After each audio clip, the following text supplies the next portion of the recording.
The ping of metal against metal echoed through the garage, as Bob Marlowe tightened the bolt on the vintage Harley's engine block. His movements were precise, economical, nothing wasted. Across from him, Junie sat cross-legged on an overturned milk crate, a wrench in one hand and a half-eaten sandwich in the other. "Hand me that 5 to 8 socket," Bo said, extending his palm without looking up. Junie placed it in his hand. This was their ritual on Wednesday nights, the precious hours before tomorrow's pickup. They did not need to talk much. The mechanical dialogue of tools and engine parts said enough. "Pete at school says his mom is dating again," Junie said after a while, her voice deliberately casual as she twisted a rag between her fingers. "He says she brings home a new guy every month." Bo grunted, sliding under the bike to check the oil filter. "That right, yeah." Junie picked at a thread on her jeans. "How come you do not date?" The question hung in the air, mingling with the scent of motor oil and the faint classic rock playing from the old radio in the corner. Bo slid back out, his face unreadable except for the slight tightening around his eyes. "You do not rebuild what you never wanted in the first place," he said finally, wiping his hands on a shop rag. Junie nodded, like she expected exactly that answer. As she reached for her soda, the sleeve of her flannel shirt rode up. Bo's eyes caught on the fading yellow-green bruise circling her forearm like a bracelet. His jaw tightened, but he said nothing. Junie quickly tugged her sleeve down, but the damage was done. Their eyes met briefly before she looked away. "Dad, it's nothing." Bo sat down his wrench with deliberate care. "We both know that's not true. She just grabbed me. I was being difficult." "What kind of difficult?" Junie shrugged. "I did not want to try on the clothes she bought. They were stupid, all pink and sparkly." Bo nodded once, like he was filing the information away. He picked up his wrench again, but his knuckles were wide around the handle. "You know you can tell me," he said, voice low and even. "Anything that happens there." "I know." Junie's voice was small, but she did not look up. "But then you have to do something. And she make it worse." The truth of her words hung between them, like smoke. Bo knew the system. He already tried twice to modify the custody arrangement, but Lena knew how to perform, how to cry on command, how to make him look like the unstable one. "We got 2 hours before dinner," Bo said, finally, changing the subject. "Let's see if we can get this carburetor cleaned." What neither of them said was that not everything broken could be fixed. Thursday afternoon arrived with the inevitability of a thunderstorm. Bo stood in the driveway, hands in the pockets of his worn jeans, waiting. Junie's overnight bag sat at his feet. She'd been quiet all morning, eating her cereal in small, mechanical bites. Not meeting his eyes. The rumble of an approaching engine made them both straighten. A glossy white SUV with custom rims swung into the driveway, tires crunching on gravel. The windows were tinted, but Bo could make out Lena's silhouette behind the wheel. Junie's fingers found the edge of Bo's jacket, tugging slightly. An unconscious gesture from earlier days. "You call me if you need anything," Bo said, looking down at his daughter. "Anytime." "I know, Dad." Her voice was steady, but her eyes kept darting to the SUV. "I'll be fine." The driver's door swung open, and Lena Hollis emerged like an actress making an entrance. Her blonde hair was styled in beachy waves. Her lips painted a perfect shade of pink. She wore white jeans and a silk blouse that caught the light as she moved. Designer sunglasses hid her eyes, but not the slight sway in her step. "Junie Bug," she called, voice bright but slightly too loud. "There's my girl." Bo felt his jaw clench. Pills. Not enough to be obviously high, but enough to blur the edges. "Hi, Mom," Junie said, picking up her bag. Lena came around the car and engulfed Junie in a cloud of expensive perfume. "I've been thinking about you all week." She pulled back, holding Junie at arm's length. "Oh, sweetie, what are you wearing?" Junie glanced down at her jeans and flannel shirt. "Clothes. You're not wearing that all weekend, right?" Lena laughed to sound brittle. "I bought you that adorable dress. The blue one. We're going to dinner at Roberto's tonight." Bo stepped forward. Lena, she has a math test Monday. She needs study time. Lena's smile did not waver, but something cold flickered behind her sunglasses. Always the worrier, Bo.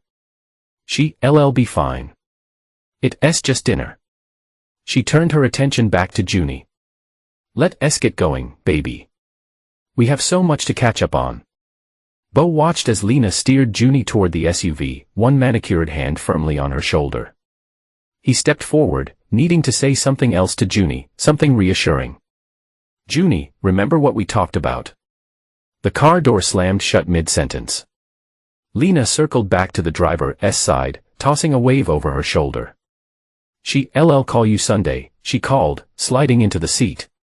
The SUV backed out with a spray of gravel. In the passenger seat, Junie sat still as stone, her expression unreadable through the tinted glass. Bo stood in the driveway long after they disappeared, hands fisted in his pockets.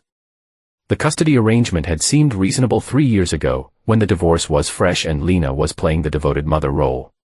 Now it was a prison sentence for Junie, 2 weekends a month, and every other holiday in a house with no rules except Lena's whims. The worst part was not the clothes or the missed study time. It was the way Junie came back different each time, quieter, more watchful, like she was bracing for something. The house that Lena had bought with her new boyfriend's money sat in a gated community on the edge of town, all stone and glass and unnecessary angles. Inside, Junie dropped her bag by the door, taking in the familiar chaos.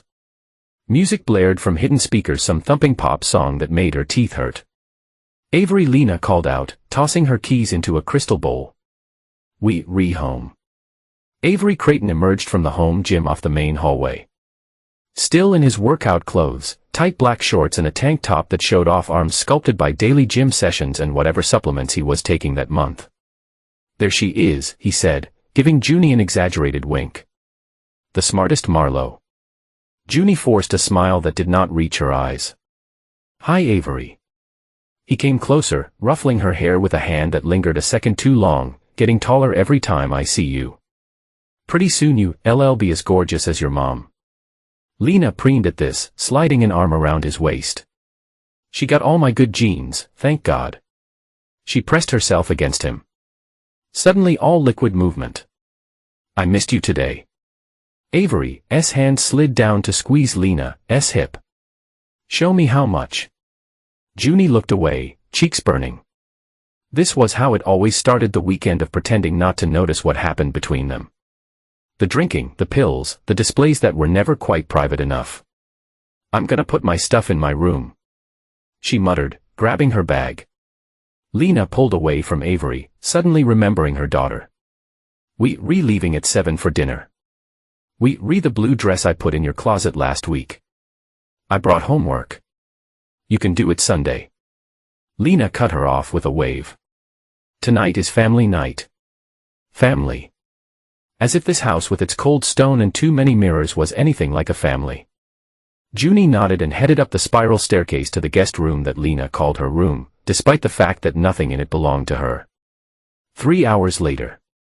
Junie sat stiffly at a corner table in Roberto's, picking in an overpriced pasta dish while Lena and Avery talked over her, their voices getting louder with each glass of wine. Lena wore a dress that dipped too low, laughed too hard at Avery's jokes. Her eyes had the glassy look that meant she'd taken something in the car before they arrived. The rest of dinner passed in tense silence. By the time they got home, Lena was fully high, stumbling slightly as she kicked off her heels in the foyer. Avery was right behind her, his hands already at the zipper of her dress.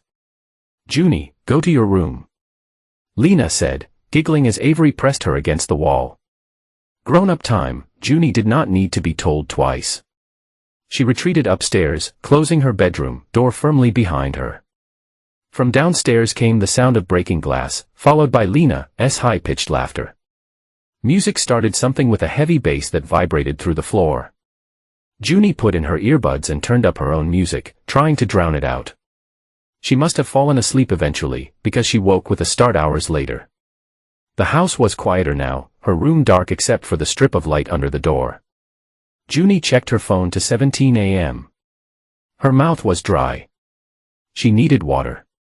Quietly, she opened her door and padded down the hallway toward the stairs. The house felt different at night, less showy, more honest in its emptiness. She moved carefully, not wanting to wake anyone as she reached the bottom of the stairs. A sound from the living room made her freeze. A low moan, followed by a harsh whisper. She took those last few steps, peered around the corner into the sunken living room. What she saw burned itself in her brain in terrible clarity. Lena sprawled across the white leather couch, naked except for her jewelry, her head thrown back in abandon. Avery's muscle back moving rhythmically above her. The coffee table knocked askew, a bag of white powder spilled across the glass surface. Junie must have made a sound of gasp. A step back because suddenly Lena's eyes snapped open, fixing directly on her daughter, standing frozen in the archway. For one horrible moment, nobody moved. Then Lena's face contorted, transforming from pleasure to rage in an instant. "What are you doing?" she shrieked, shoving at Avery. "Get off me." Avery turned, saw Junie, and swore, scrambling to cover himself. Junie backed away, heart hammering. "I'm sorry. I just want a water." "You little spy." Lena screamed, stagger into her feet, naked and swaying. "You were watching us. What's wrong with you?" "No, I was not. I did not mean to." Lena lunged forward, grabbing the nearest object, a heavy crystal vase. "I give you everything," she spat. "And this is how you repay me." "Sneaking around spy, Lena, calm down." Avery started, but his voice was slurred, detached to it happened so fast. The vase left Lena's hand, arcing through the air toward Junie's head. Junie ducked, and the vase shattered against the wall behind her with a sound like the world breaking apart. I end the sudden silence that followed. Junie ran up the stairs into her room, slamming the door behind her and pushing the desk chair into the handle. Her hands shook so badly she could barely manage it. From downstairs came the sound of Lena still screaming, Avery trying to calm her. Something else breaking, footsteps on the stairs. "Junie," Lena's voice slurred but venomous. "Open this door right now." Junie said nothing, frozen in place. "You think you can disrespect me in my own house?" Lena pounded on the door. "I'm your mother. Open the door." The pounding continued, punctuated by threats and curses. Junie slid down the wall, knees pulled to her chest, hands over her ears. Eventually, Avery's voice joined Lena's lower coaxing. "Come on, babe. She's not worth it. Look out of bed." More arguing, Lena's voice breaking on particularly vicious threats. Then finally retreating footsteps. Silence. Junie did not move from her corner until morning light filtered through the blinds. Bo knew something was wrong the moment Lena's SUV pulled into the driveway on Sunday. Junie was in the passenger seat, face turned away, shoulders hunched. Lena did not get out of the car, just unlocked the doors and waited. Sunglasses firmly in place despite the cloudy day. Junie climbed out slowly, grabbed her bag from the back seat, and walked toward the house without a backward glance. The SUV peeled away before she even reached the porch steps. "Hey," Bo said, holding the door open. "How was your weekend?" Junie brushed past him without a word, head down, making a beeline for her bedroom.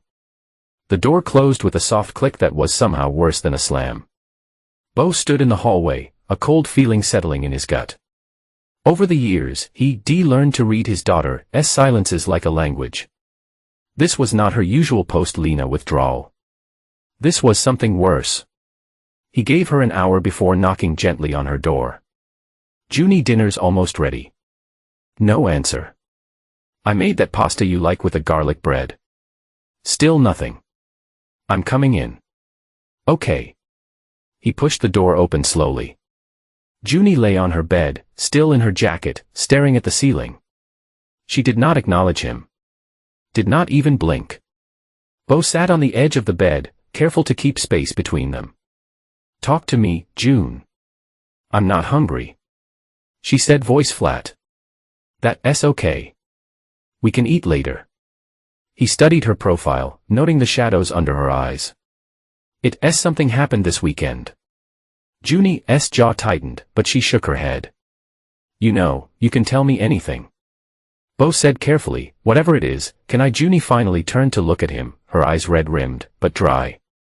Even if it makes things worse, the question hit Bo like a physical blow, because she was right. There was no guarantee he could protect her. The courts, the system, even the police had failed them before. I want to help. He said finally, the words inadequate even to his own ears. Junie said nothing for so long that Bo thought she was not going to speak at all. Then in a voice so small, he had to lean forward to hear. She did not let me sleep all weekend.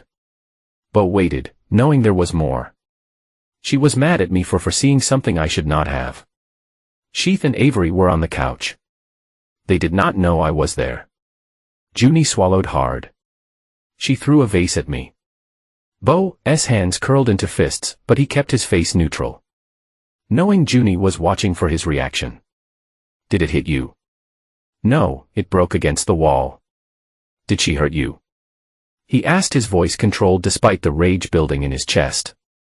Junie hesitated, then slowly sat up. She unzipped her jacket and pulled it off. There, on her right shoulder, was an angry red welt, already darkening to purple, the distinct shape of a handprint. She hit me because I saw. Junie whispered, and then she would not let me out of the house all weekend. She took my phone, said I could not be trusted. Something shifted in Bo's chest, tectonic movement, deep and irrevocable. The careful control he maintained for years in the name of peace, in the name of not making things worse, cracked open. In its place, a cold certainty took root. This ended now that he did not cry. Did not shout. Did not make promises he could not keep. Instead, he nodded once and gently brushed Junie's hair back from her face. I'm gonna make a call. He said, his voice steady. Then we'll eat. You need to sleep tonight. Who are you calling? Junie asked, a hint of fear in her voice. Dory first. Then a lawyer I know. Dad, please do not make it worse. Junie pleaded. She'll be so angry if you try to change the custody again. Bo stood. His decision already made. I'm not changing the custody, Junie. I'm ending it. The letter arrived on a Tuesday. Certified mail in a heavy cream envelope with a law firm's embossed logo in the corner. Bo knew what it was before he even opened it. He'd been expecting something like this for 3 weeks. Ever since he filed the police report about Junie's bruises and the social worker had come to interview them both. What he had not expected was the sheer audacity of it. Full custody. Dory stood in Bo's kitchen, reading over his shoulder, voice rising in disbelief. She's filing for full custody. After what she did to Junie, Bo set the letter down on the counter. His face impassive despite the storm building inside him. She's claiming I'm neglectful. Says Junie is becoming unstable under my influence. Dory swore, pacing the small kitchen like a caged animal. At 40, she carried herself with a no-nonsense efficiency of someone who'd seen too much in her years as an EMT. Her dark hair was cropped short, practical. With strands of gray, she did not bother to hide. This is insane. Dory said, jabbing a finger at the letter. You're the most conscientious parent I know. And after what that woman did, it's not about the truth. Bo interrupted, his voice flat. It's about who tells the better story. He flipped to the second page, where Lena's attorney had attached evidence of Bo's supposed failings as a father.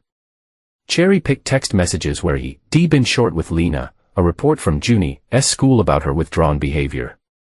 Even an old therapist's evaluation from right after the divorce that mentioned Bo's emotional numbness as a concern. She's been planning this, Bo said, the realization settling coldly in his gut. 4 months, maybe longer. Building a case piece by piece. What about the police report? The bruises? She'll say Junie got them here. Or that she's clumsy. Or that I coached her. Bo shook his head. Lena knows how to work the system. She only hits where it does not show most of the time. And she can cry on command. Dory pulled out a chair and sat heavily. So what do we do? Counterfile? No. Bo said, folding the letter deliberately and sliding it back into the envelope. That's what she expects. What we need is irrefutable proof. Like what? You've already documented the bruises. Bo's eyes drifted to the kitchen drawer where the GoPro now sat, freshly charged with a new memory card. We need her own words. Her own actions. Proof no judge can ignore. The back door opened and they both turned as Junie walked in from the school bus. Backpack slung over one shoulder. She stopped when she saw their faces. What happened? She asked. Immediately alerted to the tension in the room. Bo and Dory exchanged a look. They agreed not to burden Junie with the details until they had a plan. But looking at his daughter, now the weariness in her eyes. The way she braced herself for bad news, Bo realized she was already carrying burdens no child should have to bear. Your mom filed for full custody. He said simply. Junie went very still, her face draining of color. She not do that. She's trying, Bo confirmed. But we not going to let it happen. How? Junie's voice cracks slightly. She always gets what she wants. She lie. She make you look bad. Not this time, Bo said, decision crystallizing. This time, we going to show everyone exactly who she is. He crossed to the drawer and pulled out the GoPro, holding it up. You know how to use one of these? Junie nodded slowly, understanding dawning in her eyes. You want me to record her? Only if you willing, Bo said carefully. It would be when you visit this weekend, hidden in your backpack, maybe, or your lamp. Junie stared at the camera for a long moment, then at her father. Something shifted in her expression, fear, giving way to a quiet resolve that was far too adult for her 13 years. I can do it, she said. I'll record everything. The weekend loomed like a storm on the horizon. Bo spent Thursday night teaching Junie how to use the GoPro, how to check that it was recording, how to hide it effectively. They practiced with different positions in her backpack, clipped to the inside of her jacket, hidden in plain sight as a decoration on her bedside lamp. The important thing is to act normal. Bo emphasized, sitting across from her at the kitchen table. Do not check on it too often. Do not let her see you looking at it. Junie nodded, solemn-faced as she practiced sliding the small camera into the side pocket of her backpack. What if she searches my stuff? Has she ever done that before? No, she does not care enough. Bo ignored the pain those words caused, focusing on the practical. Then she probably would not start now. But just in case I got you this too, you placed a small notebook on the table, ordinary looking with a blue cover, a journal. Junie picked it up, flipping through the blank pages. Evidence does not have to be video. Bo explained, write down what happens when it happens. Times, dates, exactly what she says. It's harder to dismiss a pattern. Junie traced the cover with her finger, thoughtful. I used to keep a diary before, but I stopped because I was afraid she'd read it. This is not a diary. Bo said carefully. It's a record. And sometimes writing things down helps make sense of them. Like building a case, Junie said, understanding. Like those crime shows where they gather evidence. Exactly like that. Bo watched his daughter's face, the way she was processing this, turning fear into purpose. He'd seen the same transformation in himself years ago, after the divorce, when he had to rebuild his life around Junie's needs. Friday afternoon came too quickly. As Bo watched Lena South SUV drive away with Junie inside, he felt a cold dread settle in his stomach. He was sending his child in a danger, armed with nothing but a camera and a notebook. The thought made him sick. But for the first time in years, they were fighting back, taking control of a situation that had spiraled for too long. In Junie's face as she left resolute, focused, gave him hope that maybe, just maybe, they could win this time. The weekend crawled by in agonizing slowness. Bo's phone remained silent, except for the location pings. Junie was at Lena's house. Then at a mall. Then back at the house. No emergency texts. No calls. Sunday evening. When the SUV pulled up exactly at 5, Bo was waiting on the porch, tense as a coiled spring. Junie emerged looking tired but composed. She gave him a small nod as she approached, mission accomplished. Once inside, she carefully unpacked her bag, removing the GoPro from where it had been hidden in the lining of her jacket. Did you get anything? Bo asked, keeping his voice neutral despite his racing heart. Yes, Junie said simply. She pulled out the notebook as well, now half filled with her neat handwriting. And I wrote everything down. Times, dates, exactly what she said. Like you told me. Bo took the camera, plugging it into his laptop. You okay? Junie considered the question, her face serious beyond her years. I think so. It was different being there but having a purpose, watching her instead of just trying to stay out of her way. Different how, like, she searched for the words. Like I had power too, even if she did not know it.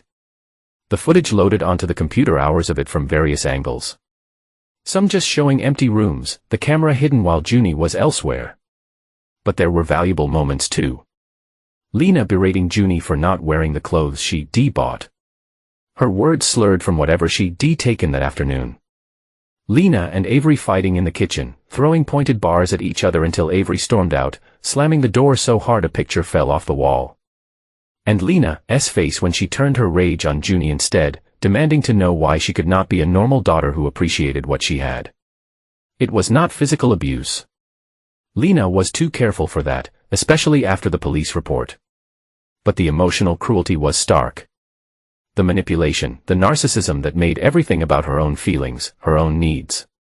This is good. Bo said, his voice tight as he watched Lena mock Junie's outfit, her voice, her weird obsession with getting good grades. Really good. There's more in the journal. Junie said, handing it to him. The stuff that happened when I could not record. Bo flipped through the pages, a chill running through him as he read Junie's methodical account of the weekend. The casual cruelty, the neglect, the way Lena had locked her out of the house for 2 hours on Saturday, because Junie had ruined the vibe by asking about dinner. You did great, he said, closing the notebook. Really great, Junie. She nodded, some of the tension leaving her shoulders. Is it enough? It's a start. Bo said, honestly, we've got 2 more weekends before the hearing. If we can get more like this, I will. Junie said, a new confidence in her voice. I'm not scared of her anymore, Dad. I'm angry. Bo recognized the tone, the same cold fury that had been driving him for years. It was not healthy, maybe, but it was effective. Anger could be fuel when nothing else was left. The second weekend's footage was more of the same. Lena's casual cruelty, her neglect, her preoccupation with Avery, and whatever chemical escape they were chasing that day. Useful, but not definitive. Not the kind of smoking gun that would convince a skeptical judge to overturn years of custody arrangements. We need something more concrete. Bo told Dory, as they reviewed the videos in his kitchen, Junie already asleep in a room. Something undeniable. This emotional abuse is pretty damning, Dory argued, gesturing to the screen where Lena could be seen mocking Junie for asking about homework time. It's awful. Bo agreed, but it's also subjective. Lena will say she was joking, that Junie is too sensitive, that I've poisoned her against her mother.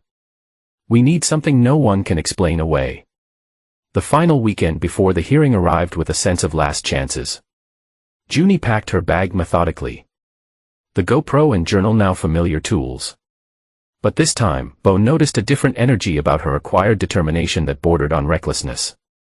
Remember to be careful, he warned as they waited for Lena's car.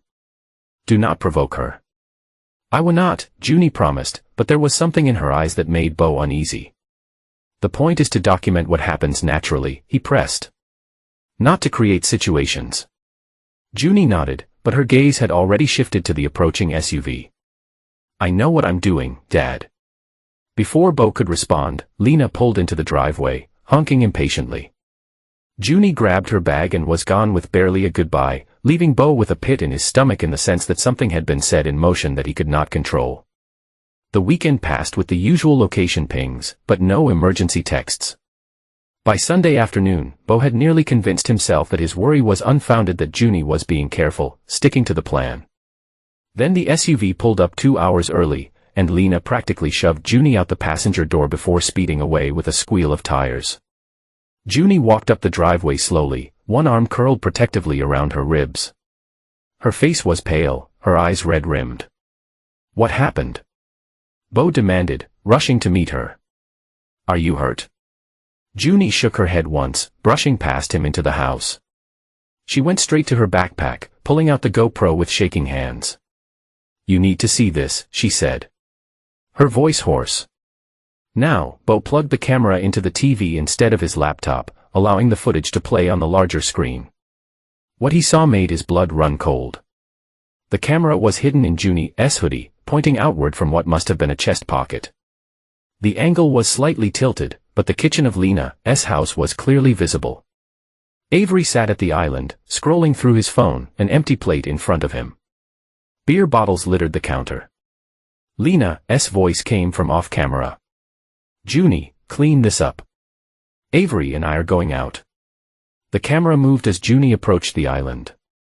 "That's Avery's mess. Why do I have to clean it?" A dangerous pause. Then Lena stepped into frame, her face tight with barely controlled rage. "What did you just say to me?" I said, Junie's voice was calm but firm, "that I'm not cleaning up after Avery.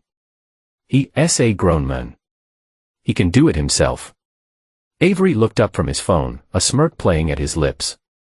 "Ooh, someone grew a backbone." "Shut up." Lena snapped at him before turning back to Junie.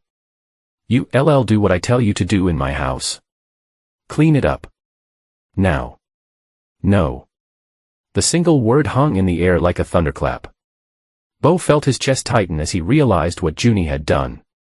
She deliberately provoked Lena, knowing what would happen on screen. Lena's face transformed, shock giving way to fury. "What did you say to me?" I said, "No," Junie repeated, still unnervingly calm. "I'm not your mate. I'm not here to clean up after your boyfriend. I have homework to do." What happened next was so fast, it was almost a blur. Lena's hand connecting with Junie's face in a vicious slap that sent the camera jerking sideways. A glimpse of the floor, then the ceiling as Junie staggered backward. "You ungrateful little bitch." Lena's voice venomous now. "After everything I do for you," the camera stabilized as Junie regained her balance. Lena was advancing on her fists clenched. "What do you do for me?" Junie's voice was stronger now. Challenging. "You ignore me unless you need someone to show off to your friends. You leave me alone in the house for hours. You re-high most of the time I'm here." "Shut up." Lena shrieked, lunging forward. This time the camera captured everything in horrific detail. Lena's hand striking Junie's face again, then grabbing her arm, throwing her to the floor with surprising strength. The impact as Junie fell. And worst of all, the deliberate kick Lena delivered to Junie's side as she lay curled on the tile. "Know your place," Lena spat, standing over her. "You think your father wants you? He's stuck with you. At least I'm honest about what a disappointment you are." In the background, Avery watched the whole thing with detached interest, like it was a mildly entertaining TV show. "Damn, Lena," he said finally, "take it easy. You'll leave marks." Only then did Lena seem to remember herself, stepping back with a shaky laugh. "She'll be fine. She's tough. Are not you, Junie Bug? Get up and clean this mess. And maybe we'll bring you back something from dinner." The footage continued for another minute, Junie struggling to her feet, the camera capturing glimpses of the floor, the counter finally stabilizing as she stood. Her breathing was ragged, pained. "I need to use the bathroom." Junie's voice said remarkably steady. "Fine. Do not take forever." Lena had already lost interest, turning back to Avery. "We should go if we want to make our reservation." The camera moved as Junie walked out of the kitchen and down the hall to the bathroom. Once inside, she took off the hoodie and positioned the camera on the sink, facing the mirror. What it captured next was methodical, deliberate. Junie lifting her shirt to reveal an angry red mark on her ribs where Lena had kicked her. She turned slowly, showing the camera, the growing bruise on her cheek, the finger marks on her arm. "Sunday, October 10th, approximately 2:30 p.m., she narrated quietly. "My mother, Lena Hollis, assaulted me for refusing to clean up after a boyfriend, Avery Creighton. This is the third time she has hit me this month, and the first time she has kicked me." The footage ended there, cutting to black. Both sat frozen, unable to speak, unable to move. The rage inside him was so complete, it had circled back around to an eerie calm, a stillness like the eye of a hurricane. Beside him, Junie waited, watching his face. "You provoked her on purpose," he said finally, his voice barely recognizable. "Yes, she could have hurt you worse. She was always going to hurt me eventually," Junie said with a shrug that made her wince. "This way, we got it on camera." The hospital visit confirmed what Bo had suspected: no broken ribs, but deep bruising that would take weeks to heal. The doctor, a woman with kind eyes and a no-nonsense manner, documented everything meticulously, taking photographs that would become part of the official record. "This will be reported to Child Services," she told Bo as she finished her examination. "It's standard procedure." "Good," Bo said. "We want to report it. We have a custody hearing on Thursday." The doctor's eyes flickered with understanding. "I'll make sure my report is filed by tomorrow." On Monday morning, Bo called their lawyer, Carl Jensen, and sent him the video footage along with the hospital report. By afternoon, they had an emergency meeting scheduled with Nessa Dorn, the court-appointed child advocate assigned to Junie's case. "She needs to see this before Thursday," Bo explained to Junie as they drove to Nessa's office. "Her recommendation carries a lot of weight with the judge." Junie nodded, staring out the window. She'd been quieter since yesterday. The adrenaline of her plan, giving way to a bone-deep exhaustion. The bruise on her cheek had darkened to a vivid purple, impossible to hide. Nessa Dorn's office was in a converted Victorian house downtown, the kind of place that tried to feel homey despite the serious work done inside. She met them in the lobby, a tall woman with close-cropped silver hair and piercing blue eyes. At 44, she carried herself with the efficient authority of someone who had seen the worst of what families could do to each other, and somehow kept her compassion intact. "Junie," she said warmly, then her eyes caught on the bruise. Her expression did not change, but something hardened in her gaze. "Why do not you come with me? Your dad can wait here." Bo squeezed Junie's shoulder gently. "I'll be right here." He watched them disappear down the hallway. Anxiety, churning in his gut. Nessa had been assigned to their case 3 weeks ago. And so far, her reports have been neutral to the point of being unhelpful. She visited both houses, interviewed both parents, and come away with a professional assessment that both homes were adequate for Junie's needs. But that was before the video. Before the hospital report, before the evidence that could not be explained away. 45 minutes later, Junie emerged alone, her face pale but composed. She sat next to Bo without a word. "You okay?" he asked quietly. She nodded. "She wants to talk to you now."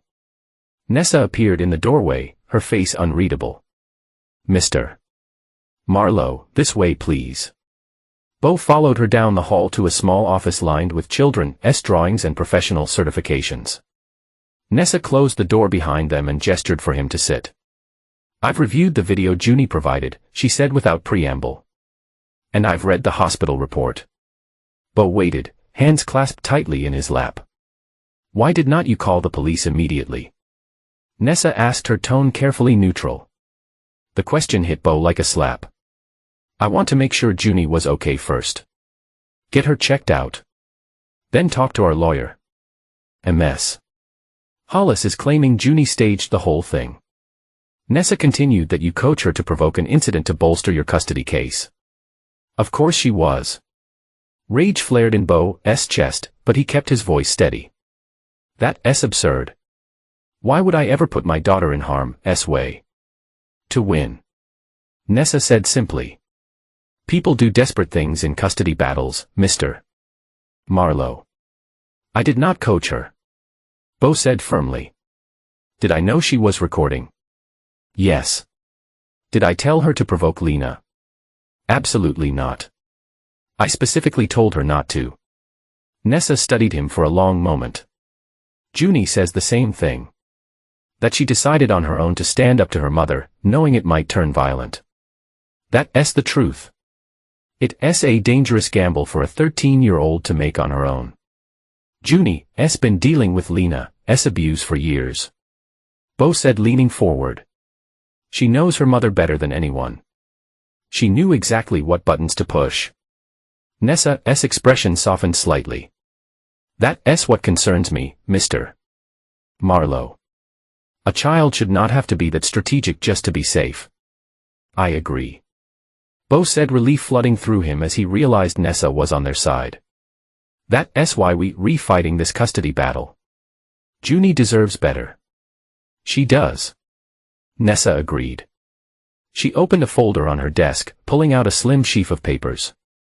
I've been working on my evaluation for Thursday's hearing. In light of this new evidence, I'll be revising my recommendation. To what? Full custody to you.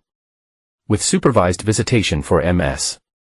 Hollis, if Junie wants it all. Nessa's professional demeanor cracked slightly. A flash of genuine emotion showing through. What I saw on that video was inexcusable. I would not be party to placing a child back in that environment. The county courthouse stood like a stern patriarch at the center of town, all imposing columns and weathered stone steps. Bo parked in the public lot across the street, checking his watch 45 minutes early, just as their lawyer had advised. Remember, he said to Junie as they walked toward the building, you only have to tell the truth. That's all. Junie nodded. Her face solemn behind the curtain of hair, she let fall to partially hide the fading bruise. She wore a simple blue dress with a cardigan, clothes that were neat, but not showy, appropriate for a girl her age. The opposite of the tight, glittery outfits Lena always tried to force on her. Their lawyer, Carl Jensen, met them on a courthouse steps, a solid man with thinning hair and the steady presence of someone who had seen it all, but could still be surprised. He shook Bo's hand firmly. Everything's filed, he confirmed. The video, the hospital report, Junie's journal, the photos of previous injuries. Judge Rusk has had it all since yesterday afternoon. And Lena's side, Bo asked. The Carl's expression tightened. Marty filed a motion to exclude the video as evidence of parental alienation. Claimed you manipulated Junie into provoking Lena to create false evidence. That's ridiculous. Bo said, keeping his voice low, so Junie would not hear. Anyone who watches that video can see. I know. Carl cut him off. The judge denied the motion. The video stays in. But be prepared, Marty's going to come at this hard. He'll try to paint you as obsessive, controlling. He'll say Junie is troubled, acting out. Let him try. Bo said, as Joss said, we have the truth. Inside, the courthouse was all polished wood and hushed voices. Their footsteps echoed on the marble floor as Carl led them to Family Court 3, where a small crowd had already gathered outside. Dory was there, pacing nervously in her best blazer. She rushed over when she saw them. How are you holding up, kiddo? She asked Junie, her usual bluntness softened with concern. I'm okay. Junie said, the ghost of a smile touching her lips. Just want to be over. It will be soon. Dory promised, squeezing her shoulder gently. She turned to Bo, lowering her voice. Lena's already inside with a boyfriend. And about 6 friends she dragged in for moral support. Of course she was. Lena never missed an opportunity for an audience. 5 minutes to 9. The bailiff opened the courtroom doors and they filed in. The room was smaller than Bo had expected. Intimate almost, with dark wood paneling and uncomfortable-looking benches. At the front, Judge Halden Rusk sat behind an imposing desk, reviewing papers with a frown etched into his leathery face. Lena sat at the table to the left, her posture perfect in a modest cream-colored dress that made her look like she stepped out of a PTA meeting. Her blonde hair was pulled back in a simple ponytail. Her makeup subtle, the perfect picture of a concerned mother. Beside her, Marty Dimes leaned back in his chair with the casual confidence of a man who expected to win. He was younger than Carl, with an expensive haircut and a smile that never reached his eyes. Avery was nowhere to be seen. Smart move on Lena's part. Instead, she surrounded herself with carefully selected friends, mostly women, who sat in the gallery looking appropriately somber. Bo, Junie, and Carl took their places at the right table. Dory slipped into the bench directly behind them, a solid presence at their backs. All rise. The bailiff called his Judge Rusk, set aside his papers. Family Court of Deschutes County is now in session. The Honorable Judge Halden Rusk presiding. Everyone stood then sat as the judge nodded. He looked out over the courtroom with tired eyes. His gaze finally settling on Junie. Before we begin, Rusk said, his voice a gravelly rumble. I want to make one thing clear. This is not a criminal trial. This is a hearing to determine what custody arrangement best serves the interests of a minor child. I expect civility from all parties. Is that understood? Yes, Your Honor, Carl and Marty said in unison. Good, Mr. Dimes, as you file the motion for full custody, you may begin. Marty rose with theatrical grace, buttoning his expensive suit jacket. Thank you, Your Honor. As you know, my client, Ms. Lena Hollis, is seeking full custody of her daughter, Junie Marlowe, with limited visitation for the father, Mr. Bo Marlowe. He moved to stand in front of their table, his back straight, voice carrying to every corner of the room. We believe this change is necessary because Mr. Marlowe has engaged in a systematic campaign to alienate Junie from her mother, coaching the child to reject Ms. Hollis' love and guidance, encouraging disobedience and disrespect. Bo felt his hands curl into fists under the table. Next to him, Junie sat perfectly still, her face a careful blank. Ms. Hollis is a devoted mother who has maintained a successful career while always prioritizing her daughter's well-being. Marty continued. She provides Junie with cultural experiences, social opportunities, and the kind of nurturing environment every growing girl needs. The performance continued for nearly 20 minutes, Marty painting Lena as the wounded, loving mother and Bo as the bitter ex-husband poisoning their daughter's mind. He did not directly mention the video or the hospital report, but danced around them, suggesting that recent events were the result of Bo's manipulation rather than Lena's actions. Throughout it all, Lena sat with her hands folded, occasionally dabbing at her eyes with a tissue. A perfect performance of maternal distress. When Marty finally concluded, Carl rose with less flourish but equal determination. Your Honor, what we have here is not a case of parental alienation, but of a father desperate to protect his child from documented abuse. He gestured to the file on the judge's desk. The evidence is clear and disturbing. Ms. Hollis has repeatedly subjected Junie to emotional and physical abuse.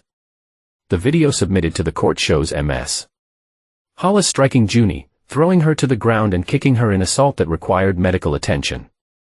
Lena made a small sound of protest, quickly stifled. Judge Russ's expression remained neutral, but his eyes narrowed slightly. Carl was more concise than Marty, focusing on facts rather than emotional appeals. He referenced Junie's journal, the pattern of controlling behavior from Lena, the emotional manipulation documented over years. When he mentioned Avery's inappropriate comments about Junie's appearance, a murmur ran through the courtroom. When Carl finished, Judge Russ called a brief recess before testimony would begin. As they stood, Bo caught Lena staring at him across the room. Her eyes cold despite the tears she manufactured for the judge. She turned away quickly, accepting hugs from her supporters, playing the role of the wounded mother to perfection. How are you holding up? Bo asked Junie quietly as they stepped into the hallway. Fine, she said, but her fingers were twisting the hem of her cardigan, a nervous tell she had since childhood. Well, I have to talk soon. Probably, Bo admitted. But remember, just tell the truth. That's all you have to do. Judge Rusk leaned back in his chair, studying them both over his glasses. For a long moment, the courtroom was silent save for the soft hum of the air conditioning and the occasional rustle of paper. Then the judge did something unexpected. He looked directly at Junie. Young lady, he said, his gruff voice gentler than before. I asked you many questions in my chambers, and you answered them all clearly and thoughtfully. But there's one more thing I'd like to ask you here in open court. Junie straightened, nodding slightly. Why do you want to stay with your father? The directness of the question seemed to catch everyone off guard. Marty half rose from his seat. As if to object, then thought better of it and sat back down. Lena leaned forward, eyes narrowed. Junie stood slowly, her slight frame somehow seeming taller than before. She looked first at the judge, then at her mother. Because he sees me, she said simply, not as an extension of himself, or as a prop, or as something to control. Just as me, she reached into the pocket of her cardigan and pulled out a small flash drive, holding it up. I brought the video of what she does at night. The courtroom went perfectly, absolutely still. What video is this? Judge Rusk asked, his brow furrowed. We've already seen the footage of the assault. Not that one. Junie said quietly, this one shows what happened a weekend before when Mom and Avery were on the couch. And they did not know I could see them. And what Mom did when she realized I was watching. Understanding dawned on the judge's face. He motioned to the bailiff.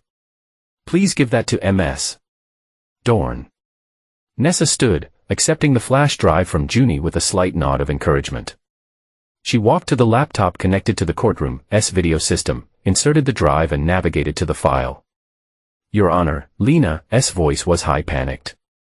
I do not know what she's talking about, but be seated, Ms. Hollis. Judge Rusk cut her off. Ms. Dorn, please play the file. The courtroom lights dimmed slightly as the large monitor on the wall came to life. The footage was grainier than the kitchen video, clearly taken from a hidden camera in what looked like an air vent or a bookshelf, angled toward the living room of Lena's house. The timestamp showed 2:17 a.m. The living room was dimly lit by a single lamp, casting long shadows across the white leather couch. There, in full view of the camera, were Lena and Avery naked, intimate, clearly intoxicated. Empty wine bottles and what looked like drug paraphernalia littered the coffee table. Their voices carried clearly loud and careless, as if they'd forgotten a child slept upstairs. Then came movement from the edge of the frame, Junie, appearing at the bottom of the stairs in pajamas, clearly seeking water or the bathroom. The moment she saw what was happening, she froze, eyes wide with shock. Lena's head turned, saw her daughter watching, and her face transformed from pleasure to rage in an instant. What are you doing?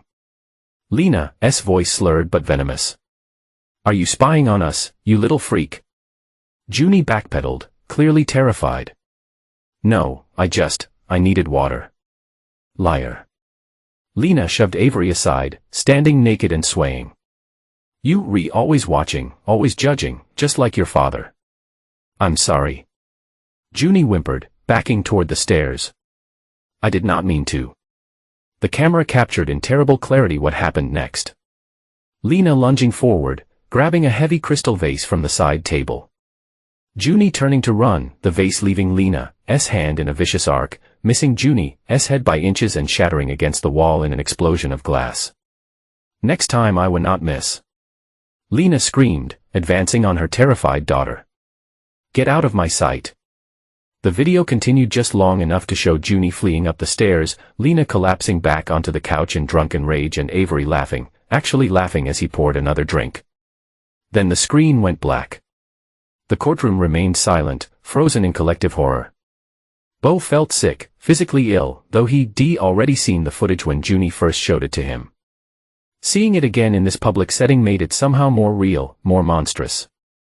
Judge Rusk's face had gone stony, his eyes like flint as he turned to look at Lena, who sat pale and rigid at her table. It's edited. She blurted, voice shaking. It's not. He made that somehow. It's fake. The timestamp matches the metadata.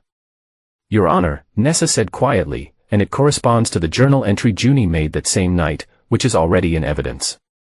This should be thrown out. Marty Dime stood, his usual smoothness cracking under pressure. This was never submitted during discovery. It's prejudicial, it's. It was submitted to me during my interview with Junie in chambers. Judge Rusk interrupted coldly, and I've reviewed it carefully. The content is deeply disturbing, but relevant to these proceedings. He turned to Junie, who remained standing, shoulders back despite the tremor in her hands. Why did you wait until now to show this video? Junie's voice was small but steady. I was ashamed. I did not want everyone to see that. But then I thought about going back there, living with her, and I knew I had to show the truth. Judge Rusk nodded once, his face softening momentarily. You may be seated. Junie sat, and Bo placed a gentle hand on her shoulder, a silent acknowledgement of her courage, her sacrifice. To expose such a private violation for the sake of her own safety, it was a burden no child should have to bear. Having reviewed all evidence and testimony, Judge Rusk said, straightening the papers before him, I am prepared to rule on this matter. The courtroom seemed to hold its breath. Lena was shaking visibly now, her perfect facade crumbling as she realized what was coming.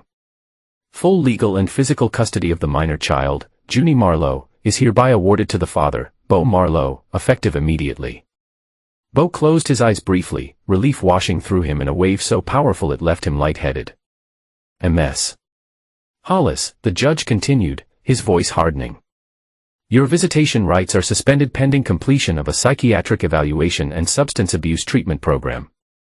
Additionally, a protective order is issued, prohibiting you from contact with a minor child, except through court-approved channels. No, Lena shrieked, surging to her feet.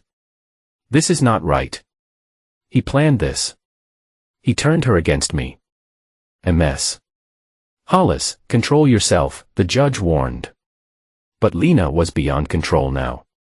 Her true face fully revealed as she lunged toward Beau and Junie, finger pointing accusingly. You did this. You poisoned her against me.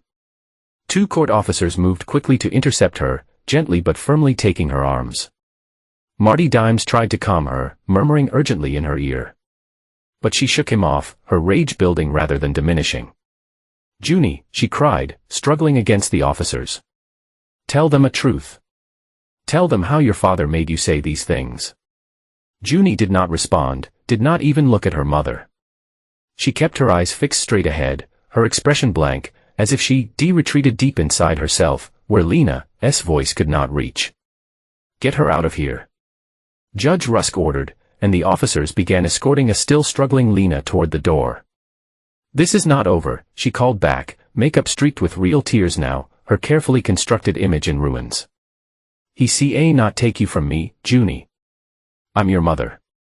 The doors closed behind her, cutting off her cries. In the sudden silence that followed, Beau turned to Junie, searching her face for any sign of distress. You okay? He asked softly. She nodded, still looking straight ahead. I want to go home now. Okay, Beau said simply, let's go home. They left the courthouse through a side door to avoid the small crowd that had gathered in the main lobby. Carl walked them to their car. Going over the practical details, the formal custody order would be ready that afternoon. Lena would be served with the protective order before the end of the day. The court would assign a different advocate to monitor Junie's adjustment over the next few months as they drove home.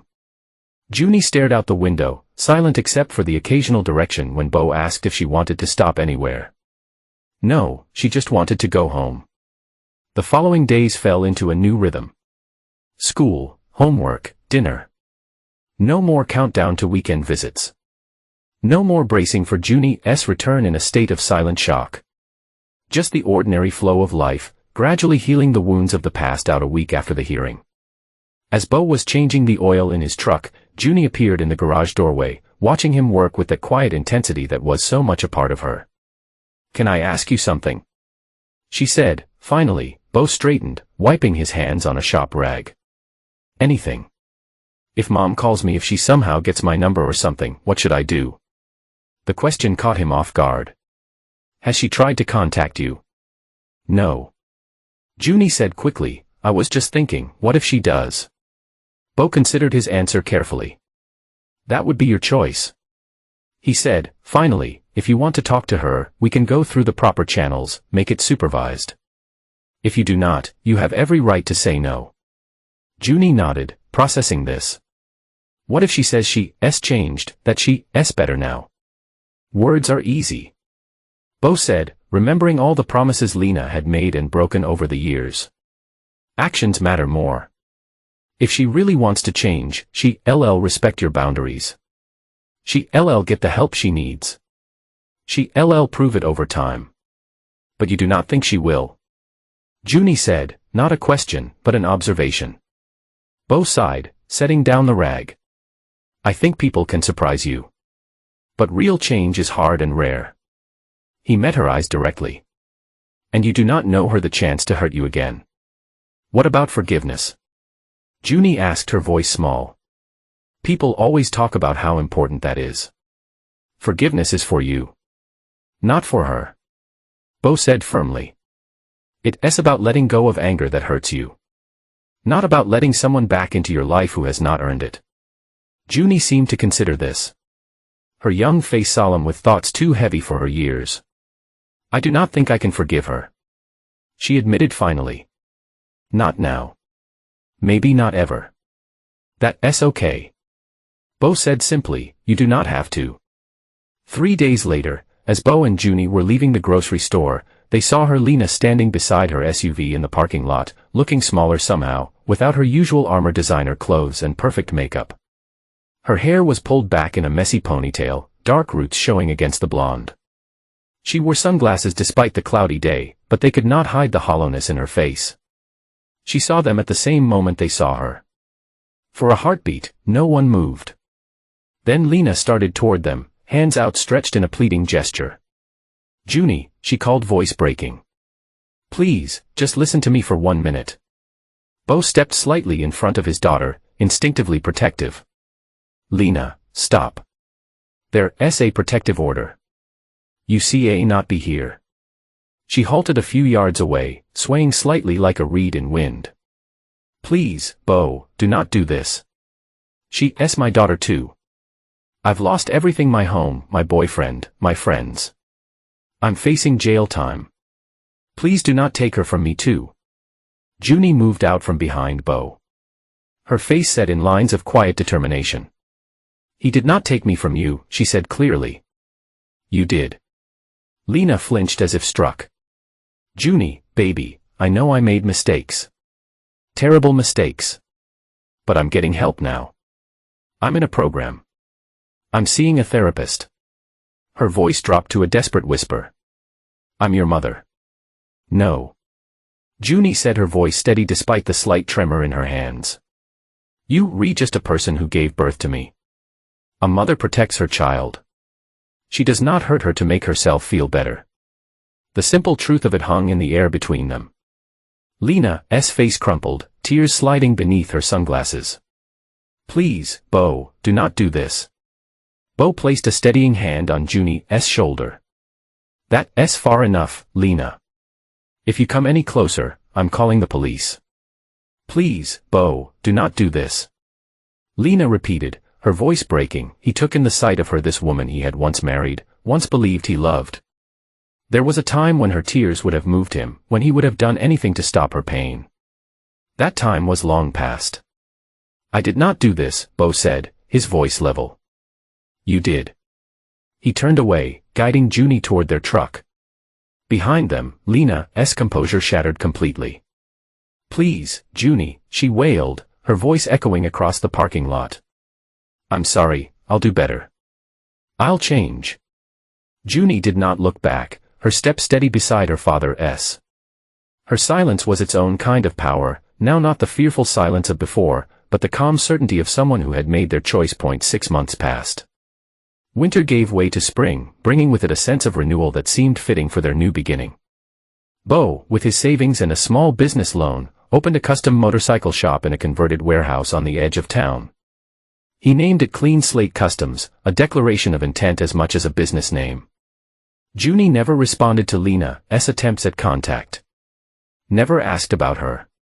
The protective shell she developed over years of surviving Lena's abuse gradually softened, but the boundary remained firm. No mother was better than the one she had.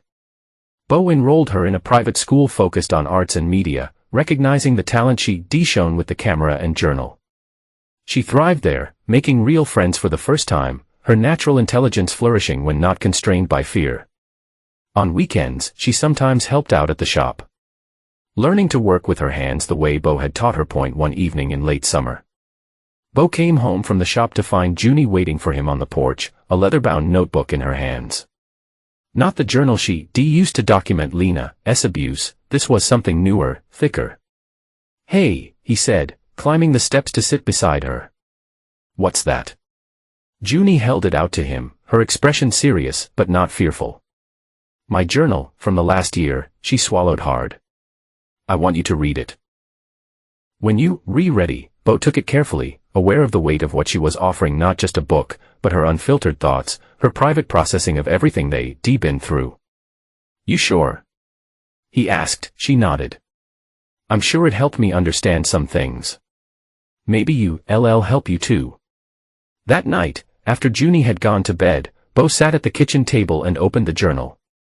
Inside, in Junie's neat handwriting, was the raw, unvarnished record of their year, her fears, her anger, her confusion, her grief for the mother she never really had, her fierce, protective love for her father, and threaded through it all, a resilience that took his breath away. As Bo read the final entry, dated just a week earlier, tears finally broke through the careful control he maintained for so long. I used to think being strong meant being quiet, not showing what I felt. But Dad taught me that real strength is about being honest with yourself with others. It's about standing up when you need to, and walking away when you have it out. I'm not afraid anymore. Not a mom, not of the memories. They just things that happened, not who I am. Dad and I are going to be okay. Better than okay. We free. Bo closed the journal, tears tracking silently down his face, not tears of sadness or regret, but of release, of recognition for how far they come, for the battles they fought and won together. He wiped his eyes, put the journal away safely, and checked on Junie one last time before going to bed. She slept peacefully, face relaxed in a way it never had been during the worst times. Her bruises had long since healed, but the fire that had gotten her through that quiet, determined core of strength remained. Outside, the summer night was warm and clear, stars visible through the open window, a new season, a fresh start, and neither of them ever looked back.